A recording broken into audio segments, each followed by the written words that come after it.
10 नवंबर 2025 evening 6:52 PM लाल किले के पास चांदनी चौक, जो दिल्ली का सबसे बिजी एरिया है, एक व्हाइट Hyundai i20 कार जिसका रजिस्ट्रेशन नंबर HR26CE7674 है, रेड लाइट पर खड़ी थी और काफी धीरे से मूवमेंट कर रही थी और ये गाड़ी एकदम से ब्लास्ट होती है। ये एक बहुत पावरफुल ब्लास्ट था, यहाँ तक कि आई विटनेस ने बताया कि जब ये ब्लास्ट हुआ तो ऐसा लगा जैसे कि बिल्डिंग गिर गई है। करीब 13 लोगों की जान चली गई, 24 लोग इंजर्ड हो गए और आसपास की गाड़ियां भी काफी ज्यादा डैमेज हो गई। लेकिन इस पूरे ब्लास्ट के पीछे काफी बड़ी प्लानिंग है। लेकिन सबसे ज्यादा शॉकिंग पार्ट ये है कि एक प्लान्ड सुसाइड बॉम्बिंग थी जो पाकिस्तान बैक्ड 3 डॉक्टर्स ने ऑर्गेनाइज किया था और इनके कनेक्शंस जैश ए मोहम्मद और अल कायदा से जोड़े जा रहे हैं। तो एक एक करके इस पूरी प्लानिंग को समझते हैं कि आखिर ये क्या चल रहा था। तो देखो, अक्टूबर 19, 2025 को श्रीनगर के कश्मीर में सुबह 3 बजे जम्मू कश्मीर पुलिस को पता चलता है कि रात भर श्रीनगर के कई सारे लोकेशन पर जैश ए मोहम्मद के प्रो टेरर पोस्टर्स लगाए गए हैं, जैसे बुनपुरा और नौगम में। और ये कोई रेगुलर पोस्टर्स नहीं थे बल्कि रिक्रूटमेंट ड्राइव था। और जब पुलिस ने इसका सीसीटीवी फुटेज देखा तो एक पढ़ा लिखा डॉक्टर ये पोस्टर्स लगा रहा था। इसका नाम था डॉक्टर आदिल अहमद रैदर। ये 36 ईयर ओल्ड था और कुलगम कश्मीर से था। इसकी जॉब एक senior resident doctor government medical college Anantnag में थी। इसके पास मेडिकल डिग्री थी स्पेशलाइजेशन के साथ। फिर अक्टूबर 27 को केस रजिस्टर हुआ, पुलिस ने इन्वेस्टिगेशन शुरू की और कुछ दिन बीत गए। फिर 6 नवंबर 2025 को यूपी के सहारनपुर में जम्मू कश्मीर पुलिस और यूपी पुलिस दोनों ने एक जॉइंट ऑपरेशन करके डॉक्टर आदिल को एक प्राइवेट हॉस्पिटल से पकड़ लिया। जब पुलिस ने उससे पूछा कि तुम यहाँ सहारनपुर में क्या कर रहे हो, तो उसने बोला कि मेरी माँ की हेल्थ खराब है और मैं यहाँ लोकल ट्रीटमेंट ले रहा हूँ। पुलिस इन्वेस्टिगेशन में पता चला कि आदिल पोस्टर लगाकर रेडिकलाइजेशन और रिक्रूटमेंट में हेल्प कर रहा था और उसके कॉलेज के लॉकर से AK-47 राइफल और लाइव एम्यूनिशन भी मिले थे। फिर जब आदिल को इंटेरोगेशन में लिया गया तो आदिल ने कई सारे बड़े राज खोल दिए। उसने कहा कि फरीदाबाद हरियाणा में डॉक्टर नेटवर्क के थ्रू एक काफी बड़ा वेपन्स और एक्सप्लोजिव का अमाउंट छुपा है। और जब इसने ये बताया था कि फरीदाबाद में डॉक्टर नेटवर्क के थ्रू वेपन्स और एक्सप्लोजिव को छुपा कर रखा है, तो 9 नवंबर 2025 को फरीदाबाद में एक रेड होती है सुबह 7 बजे धौज विलेज में। ये red Jammu Kashmir police, Haryana police, NSG ने मिलकर की थी, एक रेंटेड रूम पर जो डॉक्टर मुजम्मिल शकील का था। और यहाँ से जो चीजें मिली थी वो एक काफी बड़े टेररिस्ट अटैक को प्लान करने की चीजें थी, जैसे 360 kg अमोनियम नाइट्रेट, टाइमर्स,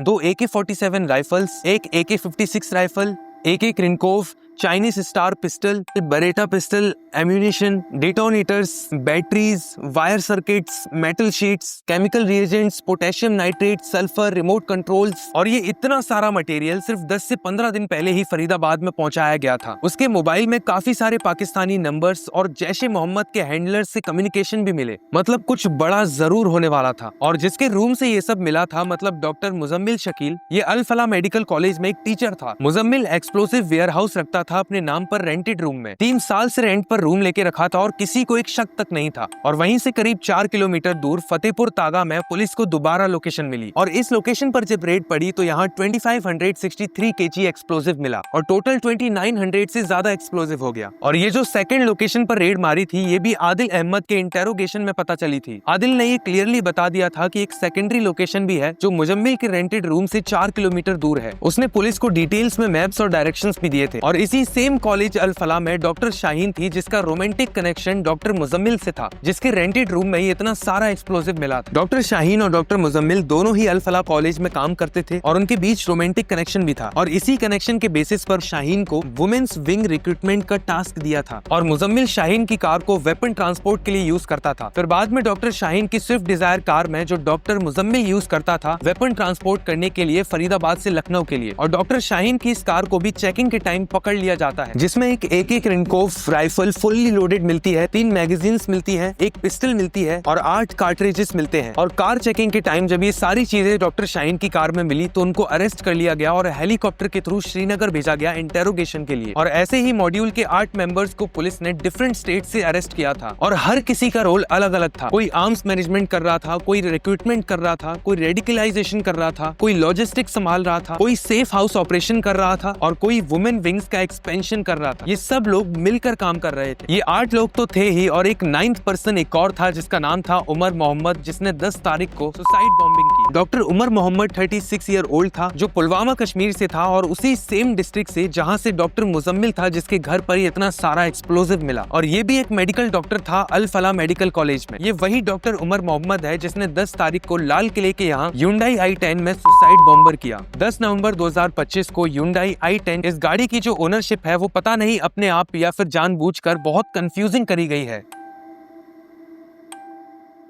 और फिर ये royal car zone used car dealer को फरीदाबाद में कार दे देता है और फिर ये गाड़ी आमिर के पास आती है जो कि डॉक्टर उमर मोहम्मद का भाई है और ये इसकी फोटोग्राफ है। आमिर के पास ये गाड़ी एक और आदमी के पास जाती है जिसका नाम तारिक है। ये तारिक एक टेरर मॉड्यूल मेंबर था। 29 अक्टूबर को तारिक आमिर से गाड़ी लेता है और फाइनली ये गाड़ी डॉक्टर उमर मोहम्मद के पास आती है। फिर डॉक्टर उमर मोहम्मद ने 10 नवंबर को अपना सुसाइड बॉम्बर प्लान सुबह 8:04 पर ब्लास्ट में यूज हुई Hyundai i20 कार दिल्ली में बादरपुर बॉर्डर से एंट्री करती है और 3:19 PM पर कार सुनहरी मस्जिद के पास पार्किंग लॉट में पार्क की जाती है, जहां डॉक्टर मोहम्मद 3 घंटे तक कार के अंदर ही बैठा रहता है। फिर टाइम 6:48 PM कार पार्किंग से निकलती है और सुभाष मार्ग ट्रैफिक सिग्नल की तरफ बढ़ती है। 6:52 PM कार सुभाष मार्ग की रेड लाइट पर स्लोली मूव होती है और तभी एक पावरफुल ब्लास्ट होता है।